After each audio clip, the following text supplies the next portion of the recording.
We'll be in Daniel chapter 7, verse 1, and we are transitioning from the stories of the book of Daniel into some more, prophetic chapters over the next several weeks that we're going to be looking at, more kind of end times, apocalyptic type stuff. I don't know, for some people, that's like in your wheelhouse. For others, it's like, for preachers, they're like, man, the first 6 chapters are really fun to preach. The second set of 6 chapters is a little bit more difficult to preach. But a lot of people are drawn to these kinds of things. The joke that was made when I was in seminary was, if you want to build a big crowd as a preacher, you need to preach on one of 2 things. You either need to preach on the end times or on sex. And if you did, then you would build a big crowd. And then the follow-up joke was, if you want to really build a big crowd, just talk about both of them at the same time, okay? We're not going to do that today, but we are going to talk about the end times. We're drawn to, as people, we are drawn to conspiracy theories. We're drawn to like end time speculation. We're drawn to speculation about what's really going on behind the scenes that kind of explains everything that is going on, because deep down we want there to be something that makes sense of the world around us right now and that helps us understand where we are heading. We want some insider information on that. That's why people listen to, true crime podcasts and those kind of things about these mysteries that we don't really know what's happening, but this podcast is going to give you some new theory on what is going on that's going to explain everything. And the reason why we gravitate to these things, the Bible tells us, is because deep down we know that something like it is true. Now, the conspiracy that is true, that makes sense of the world, is not Area 51, space aliens assassinated John F. Kennedy and the country's just hiding that from you. That's not the conspiracy theory that's really going on. The Bible says that God has a plan for the ages. There is a conspiracy that explains what is happening around us and where the world is heading. And God, in His goodness and in His grace, has revealed that mystery to us. He's unveiled it to us. We're fascinated by these conspiracies. We're fascinated by the future. There's a reason why, preachers who have prophecy charts that exactly map out how everything's going to happen have a following on TV. There's a reason why Nostradamus specials, are watched on television. There's a reason why these podcasts are popular. There's a reason why daily horoscopes are popular. And the reason why, honestly, has very little to do with what is actually going to happen in the future. It has very little to do with simply knowing facts about what is coming. The reason why these things are fascinating to us has more to do with how it affects our lives right now. See, the future feels uncertain, it feels out of control, and so prophecy kind of gives a sense of order to the chaos right now. We want to hope that things are going to get better in the future so that we can endure right now. We'd like to think that we have some insider information about ultimate things so that our lives will have purpose right now. We want to be on the inside, as Michael Scott said in The Office, I love inside jokes. I hope to be a part of one someday. That's what this prophecy kind of thing does for us. We think, man, I've got an inside track on where the world is heading right now. Knowing about the end times is important, but it's not important because it's cool to simply have mapped out for us everything that is coming down the pike. Rather, it's important because of what it means for us in our lives right now. Simply knowing the future is useless. Knowing the future is only valuable if you are able to do something with it right now, if it gives us an advantage in the present. That's why prophecy really matters. That's why God reveals these things to us to impact our lives right now. What we're going to see here in Daniel chapter 7 is that knowing the end affects how you live in the middle. Knowing the end affects how you live in the middle. There's a reason why the books of the Bible that deal the most with the end times are gravitated to and are the favorite books of the Bible by Christians who are being persecuted around the world right now. They're not interested in speculating on who the Antichrist is going to be as much as they are focused on, all right, there are Antichrists who are opposing me right now, and I need to be able to do something with it. I need to be able to have encouragement to endure the suffering that I'm going through right now. Our brothers and sisters around the world in places like the Sudan and places like North Korea, right now in Nigeria, they love books of the Bible like Daniel and the book of Revelation because they are in tribulation right now. And they need to be assured that God will win in the end. That's not just true for them, though. That's true for us as well. Even though we don't face the type of persecution that other Christians face in some parts of the world, we do face trials, we do face tribulation, we do face suffering, and we do face opposition for our faith. So God gives us insight into where the story is heading because He wants to affect our lives right now. Daniel chapter 7 is the shift from the history of the book of Daniel into the section on prophecy. It basically cuts in half. The first 6 chapters of the book of Daniel deals with the history of God's people in exile in Babylon.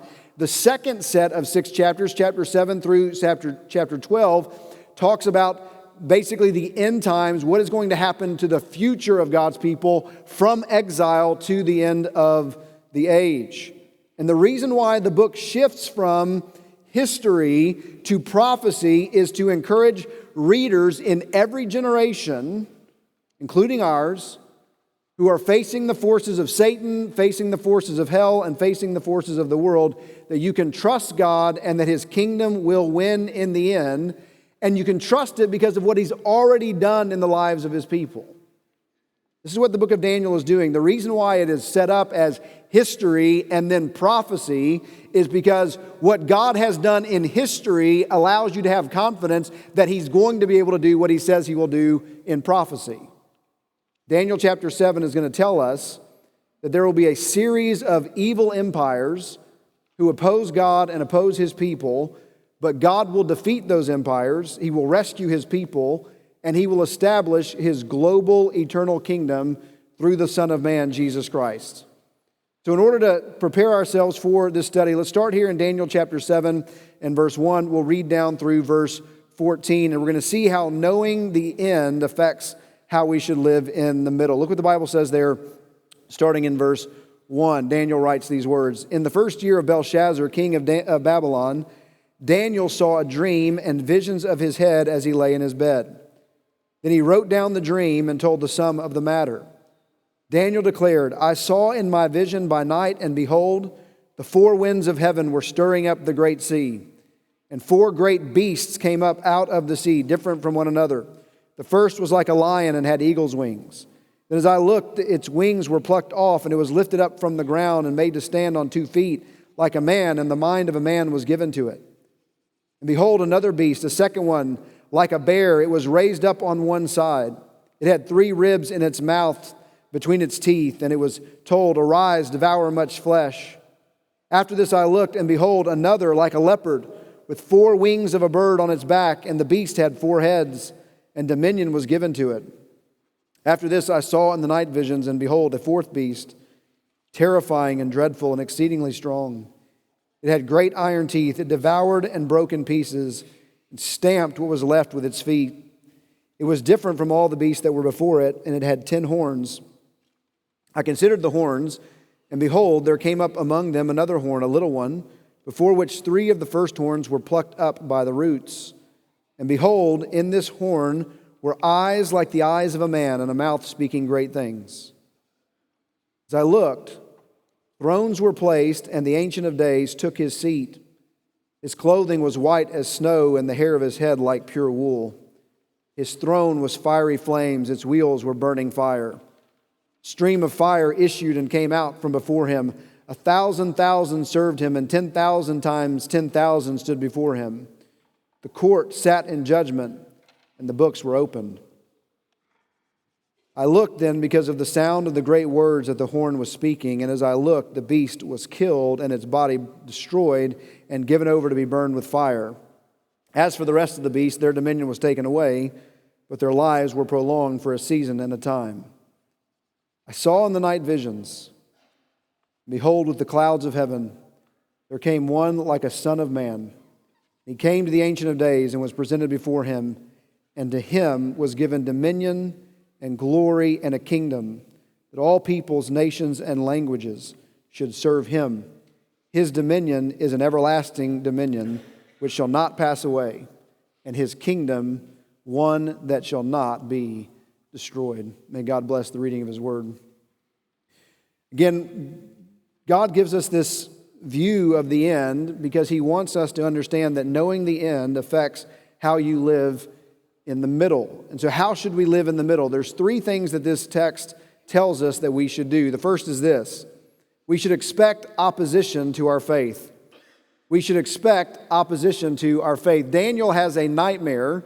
Essentially, he has this dream and this vision in the dream, and there are four beasts that come up out of the sea. These four terrifying beasts represent four different kings or kingdoms. The ruler of the nation is also represented by the people of that nation. So the beasts represent four kings or four kingdoms there in the first 8 verses that will arise and again oppose the faith of the people of God. This chapter in Daniel chapter 7 is an apocalyptic vision, kind of behind the scenes, showing us this great struggle, this great war between good and evil in the heavenly places. The fact is that Daniel is revealing to us that history, as it's playing out in real time, in like material, physical, our physical existence is playing out. There is behind the scenes in the spiritual places this great war, this great battle that is going on between God and between the evil one, Satan, who has sway over the earth right now. And these four kings or these four kingdoms are these beasts, are those who have been influenced by the evil one to come against God and his people. So the four beasts, starting with the first one, which is this lion that then is an eagle, then is a man, represents Babylon and King Nebuchadnezzar. The first beast represents Babylon and King Nebuchadnezzar. We know this for a number of reasons, but firstly because Babylon is the first kingdom or empire mentioned in the book of Daniel. Then we're introduced to a second beast that's like a bear, and this beast represents the Medo-Persian Empire or Cyrus the Great. Okay, we understand this. What we need to understand about these four beasts are that 3 of these beasts are identified by name in the book of Daniel. Okay, and so there really isn't any wiggle room on, well, does it refer to this kingdom or that kingdom or that kingdom? They're named by name in the book of Daniel. So Babylon is named by name. The second beast, the Medo-Persian Empire, we're told in Daniel chapter 8, verse 20, these are the kings of Media and Persia. Okay, the third beast that arises out of the sea is this leopard with 4 wings and 4 heads, and it represents the Greek Empire or Alexander the Great. We're told this in Daniel 8, verse 21. It says that this is the king of Greece, okay, and the great horn is the first king of the Greek Empire. So all 3 of these are mentioned by name in the book. Babylon gives way to Medo-Persia, which gives way to Greece. We know that the third beast, for example, is the Greek Empire because when Alexander the Great dies, his kingdom is divided into 4 different kingdoms. This is why this beast, the leopard, has 4 wings and 4 heads. That's what it represents. And then a fourth beast comes up out of the water, and this beast is not named by name in the book of Daniel, but we have pretty good contextual clues to tell us that this fourth beast is the Roman Empire because, one, the Roman Empire is what takes over after the Greek Empire falls, but all 4 of these beasts, we're told in the passage I just read, are going to be defeated And then the Son of Man is going to establish a kingdom that lasts forever. Well, when did the Son of Man, Jesus, come to earth? He came to earth during the time of the Roman Empire, during the time of the fourth beast. And so we know that the fourth beast is Rome. But what's really important, again, not just being able to point out, well, here's the particulars about who all of these people are going to be. The reason why God is revealing this to Daniel and then revealing this to us is because these beasts are a pattern or a symbol for every evil empire in history that opposes God and opposes His people. We're told about these leading up from the time of exile to the time of Jesus. Okay, so time of exile is about somewhere between, there's 3 deportations of the people of Israel from Israel to exile in Babylon. They go from about 605 BC to about 586 BC. So 600 years, roughly 500 to 600 years before Jesus comes, God is mapping these things out for Daniel in these prophecies that He's going to show us over the next several weeks, okay? And He's trying to prepare them for all of the tribulation that they're going to go through, all of the opposition that they're going to receive because of their faith. Then in the New Testament, John, in the book of Revelation, takes these same images of Babylon, images of beasts, and then he casts them forward to the end of the age, to the Antichrist and what he is going to do to say, hey, in the same way that they needed to be ready then for the opposition to their faith, you need to be ready in the future for the opposition that is coming against your faith. All of these things are symbols or patterns for the way that God's people are opposed and the way that God's people are attacked. This is why John says, for example, in his epistles, like basically you guys are all speculating and waiting for the Antichrist when he's going to come in the future. Well, I tell you that many Antichrists have already come. Like you're looking for the capital A, big man Antichrist, but there's all of these ways that people have come against Jesus and have come against His people throughout the centuries, and you need to be ready for those. You can read in church history, for example, this speculation that people are fascinated by with who is the Antichrist is not something that's new or just something that's part of our generation. Every generation of the church has asked these questions. And every generation of the church thought that they were dealing with these things in their time. So in the early church, who did the early church think the Antichrist was? They thought it was the emperor because he's the one who's persecuting us. During the Reformation, what did the Reformers think? They thought the Pope was the Antichrist because he was oppressing them. During the colonial, time, guess who the colonists thought the Antichrist was? They thought it was King George. And the Stamp Act was the mark of the beast, okay? In the 1980s, American fundamentalist Christians thought Mikhail Gorbachev, because he was the leader of the Soviet Union, he was the Antichrist. He had a weird birthmark on his head. They're like, Matt, maybe the mark of the beast he's got on his head. And so he's the Antichrist. Every generation of Christians has said, we're going through opposition, we're going through trial, we're going through tribulation, maybe he is the guy. And so being able to identify the guy is not near as important as that we are able to be prepared for whatever opposition comes our way and to hold on to our faith in the midst of it. That's why God is revealing these things. He's telling us what is coming, not just in the future, but what is coming for us.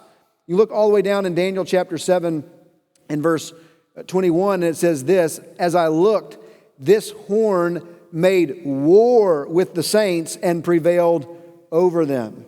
Or look in verse 25, he shall speak words against the Most High and shall wear out the saints of the Most High and shall think to change the times and the law, and they shall be given into his hand for a time, times, and half a time. He's saying this is what you need to be prepared for. War against you. People speaking against you, mocking you, changing laws in order to be able to affect you. And again, these kinds of things are happening in our midst, and we shouldn't be shocked by them. We should expect them. We should expect that these things are happening. There are people right now in the United States of America, even in the Bible Belt, who are facing pressure at work to not express their faith in order to be able to advance in the company. There are students on campuses who are being pressured not to express their faith because they will be ridiculed by their classmates or their grades will be affected. There are places in the United States where people are required to go through corporate trainings that demand affirming beliefs that counteract our convictions. The historic views of the Bible. I'm not talking about new things. I'm talking about things that Christians have believed and spoken about for 2,000 years are now seen as bigoted and hateful and are being labeled as either a hate group or a potential terrorist threat in places in the United States of America. These are things that we need to expect. These are things that are happening all around us. Social media threatens cancellation for simply stating what the Bible says. Small businesses around the country have had to pay hundreds of thousands of dollars in fines for holding on to their convictions. Chaplains are being told not to pray in Jesus' name. We are often portrayed in pop culture. If you're a Christian, you're being portrayed in pop culture as being a backwater hillbilly who has no intelligence whatsoever. These are the things that we need to expect. You have talk shows in the United States of America that have said Vice President Mike Pence is suffering from a mental illness because he says that he hears from God. That has compared Christians to the Taliban. These are the things that are happening. We should not be shocked because in Daniel 7, the ruler is connected to the people that he represents. Nebuchadnezzar is connected with Babylon. Cyrus is connected with Medo-Persia. Alexander is connected to Greece. And the Son of Man, Jesus, is connected to who in Daniel chapter 7? His saints. Which is what Jesus says, right? Jesus says, this is as clear a declaration as we could ever have. No servant is greater than his master. If they persecuted me, they will persecute you. You should expect that. That's not something that is shocking. But the thing that we need to understand is not just that the opposition will come, but that it enables us to have influence and impact and for our faith to flourish even when it's being attacked. We see throughout the book of Daniel what is happening over and over and over again. Daniel and Hananiah and Mishael and Azariah, they're having impact and their faith is flourishing even though it is being attacked. And so let's expect the opposition, but let's expect our faith to flourish. We don't need the First Amendment to be perfectly applied for Christianity to grow in the United States of America. Please hear me. Christianity is thriving in places where there is no First Amendment. Jesus doesn't need the laws to perfectly line up for him to be able to work. Do you believe that? And so we need to expect it, but we need to expect for our faith to flourish. We cannot expect for the culture to agree with us or even like us, but if we will hold on to our faith, we can expect the culture to be impacted by us. And so we need to expect in the middle for our faith to be opposed. The second thing that we need to do is we need to fix our eyes on God, not our situation. We need to fix our eyes on God, not our situation. Starting there in verse 9, we are given this glorious vision of the throne room in heaven, the Ancient of Days, God sitting on his throne. And it's giving us this picture that this chaotic sea where all of this storm and wind and these beasts coming out of it, and Daniel's view is changed from looking at all of this chaos that's going on in the world, and it's set on heaven where God is on his throne and he is in control. There's nothing that is happening around that is any threat to him whatsoever. Like none of it's shocking him, none of it's affecting him. It's the most, like this battle between good and evil in Scripture is the most anticlimactic fight in the history of the world. Like it's God speaks a word and his enemies fall. Like the good versus evil in the Bible is not like the light side and the dark side in Star Wars, where it's like, which one's more powerful, which one's going to win. God is way more above and beyond powerful than anything that the evil forces can bring against him. And so it says, he's sitting on his throne and he obliterates his enemies with a word. No matter what is happening in the world around us, he is the one who is in power. He is the one who, the text tells us, we just read, opens the books, evaluates what is happening in the world and judges those who have come against him.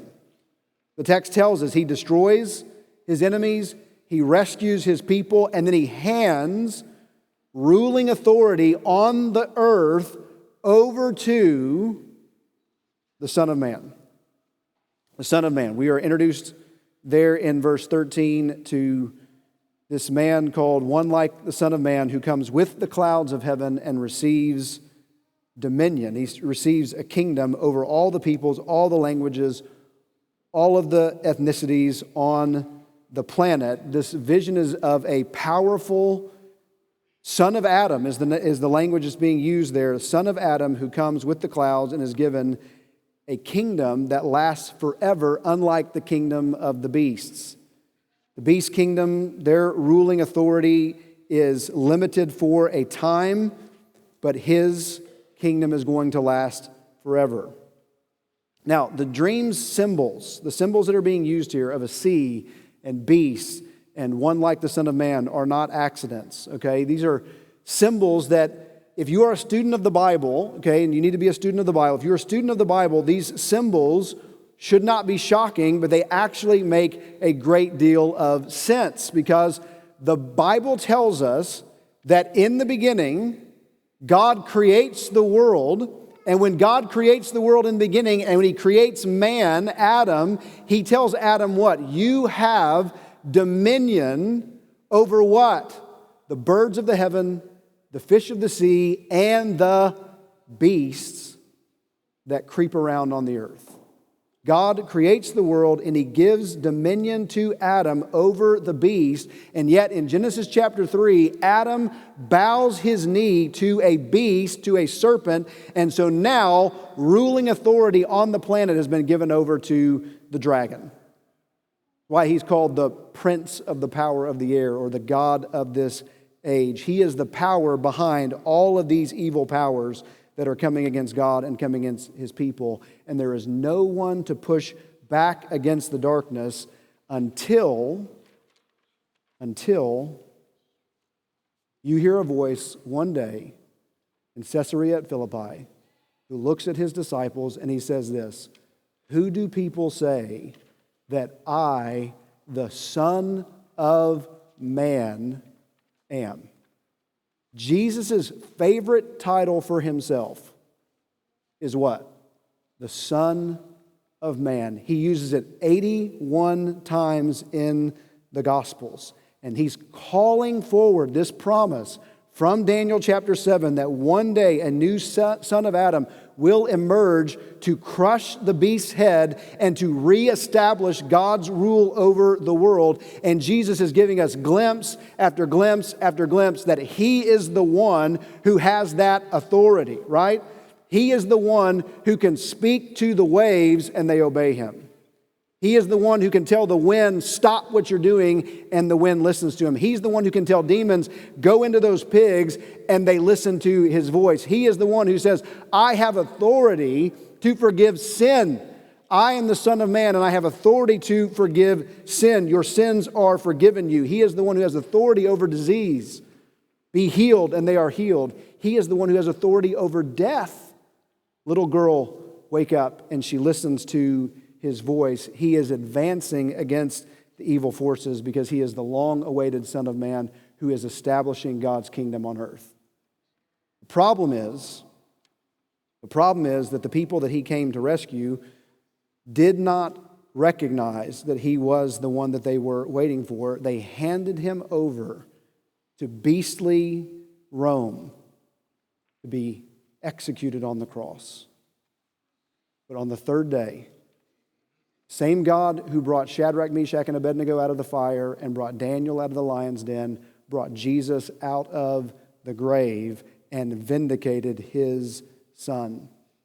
This is fascinating. You don't see this if you don't pay careful attention to the details, okay, of what's going on. The book of Daniel is not written in chronological order. It's not written in chronological order. Daniel is given this dream before he ever faces the lion's den. And I have to wonder if when Daniel is being told, you cannot pray to God for 30 days, you must pray to Darius, and if you don't, you'll be thrown into the lion's den. I wonder if Daniel's thinking to himself, why in the world would I be afraid of a den of beasts when God has already revealed to me that the Son of Man and his saints will defeat the beasts? Or Jesus to say, it doesn't matter what the Roman Empire does to me, if they can put me on the cross, but I know that God will bring me out of the grave because he has already shown us what the future will be.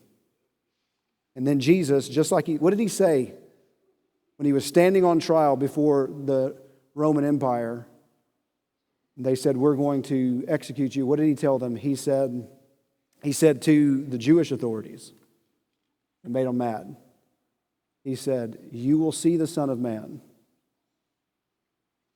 coming with the clouds in power. When Jesus is raised from the dead, what does he do? In confidence, he ascends into the clouds. He walks straight up to the throne in heaven, and he sits down in victory, doing exactly what he said he would do. And this is stunning, and we don't think about this a lot, but this promise in Daniel chapter 7 has been fulfilled in Jesus Christ. And right now, on the throne in heaven, there is a king who has human blood coursing through his veins.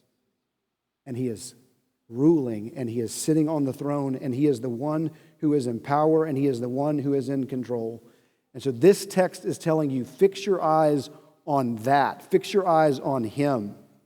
Not the things that are going on around you, not the challenges that you are facing, not your circumstances. And you should fix your eyes on him because he's on the throne and because he's in power and because one day soon he will return with the clouds and wipe away every tear from our eyes.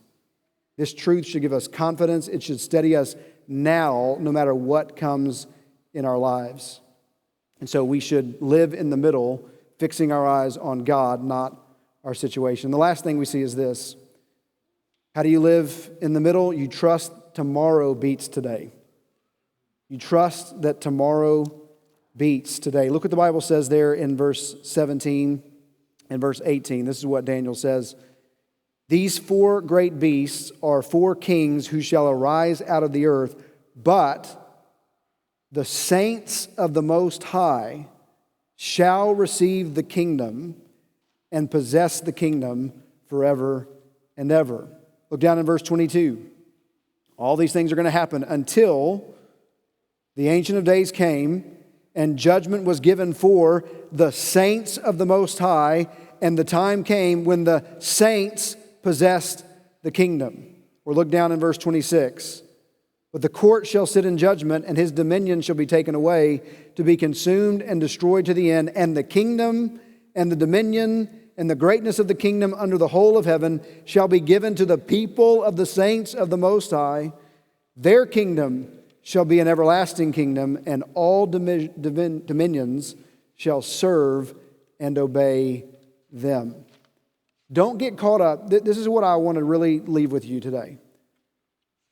Don't get so caught up in all the details of prophecy that you miss the big E on the eye chart. And the big E on the eye chart is God's going to rescue his people in the end, and he's going to give them the kingdom. He is going to, no matter what's happening right now, all the evil, all the suffering, all the challenges that you face, they will not last forever. The text tells us the Son of Man will reign, he will rule, and he will share that ruling authority with his people. This is, think about the Christmas season.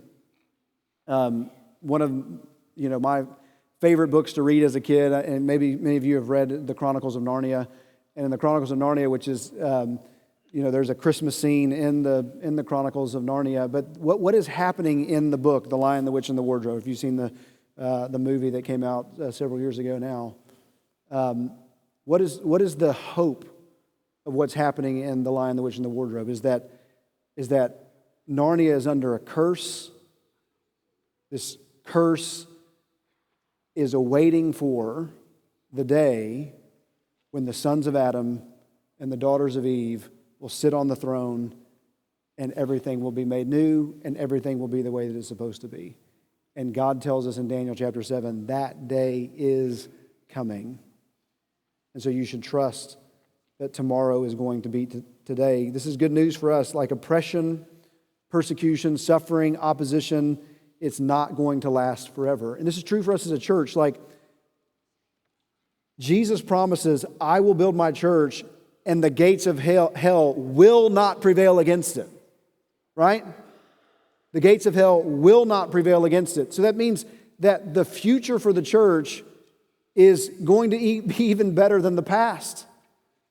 There's better days coming. And that's not just true for us as a church, that's true for us as individuals. No matter what you're facing, no matter what health challenges you might be facing, or financial challenges you might be facing, or threats to your faith, or depression that you may be going through, or pain that you may be going through, none of those things will last. And so we can endure in the present. Why? Because we are assured in the New Testament that there is a glory that is going to be revealed that makes the sufferings of this present life seem as nothing. Seem as nothing. When I was a senior in high school, my school, I went to a small private Christian school. We'd never had a football team before, and so I had worked from the time I'd played football up through my freshman year, went to that school my sophomore year, and then I worked hard to try to get us a football team. And so my senior year was the first year that we ever had a football program, and it was awful. Okay, we were terrible. We didn't win a game. Like the entire year, we didn't win a game. I got hurt 3 or 4 games into the season, didn't get to play much more. And then the last game of the year, we've got this game, we recorded it. I'm sitting on the sidelines in a sling, and my teammates are all playing, and we're actually like in this game. It's going back and forth. We're scoring. We take the lead. It's like, man, we might. It's the last game of the year. Okay, we've not won anything all year, but that first year we might get one win out of this. Okay, and in the fourth quarter, the other team is driving. They're down 4 points. They're driving, and they get first and goal. And we're all nervous, like, man, it's like 2 minutes left in the game, and we're like, we're going to lose, on the last second, and this is going to be terrible. And we stop them on fourth down, and we get the ball back, and we're like, all right, we're going to win. This is awesome. We're going to win. And my best friend, who was the quarterback of the team, we're coming out, and we're getting ready to run the clock out. And he looks at the center. I don't know why he did this, but he looks at the center and says, just don't mess up the snap. You can see where I'm going with this. And so we fumble the snap on the next play. They recover it, and then they end up scoring with 15 seconds left to go up by 3. And we're just like, man, we had a chance. We had a chance to win, go out on a high note, and we blew it, and we should have won the game. And they kick off to us, and we're just like, we don't have any timeouts, 15 seconds left. And so, what are we going to do? And so we complete a pass to midfield. Guy goes out of bounds. There's 1 second left on the clock, and we got one play. Our only hope is a miracle. We can't kick it that far. We only, throw a Hail Mary. And on the last play of the game, my friend drops back, throws it as far as he can throw it, down the field, and one of my other friends catches it in the end zone on the last play, and we win, and we go nuts. And I got a hurt arm, and I'm headbutting people with helmets on and just going nuts. And I have that footage on a home video, and I watch it from time to time. I've watched it probably a dozen times over the course of my life just to kind of remember what that was like. During the game, we were all incredibly nervous. We were all incredibly stressed. We were like, man, we're not going to be able to stop them. They're going to score here. Then we got the stop, and we're like, take a little breath. It's going to be okay.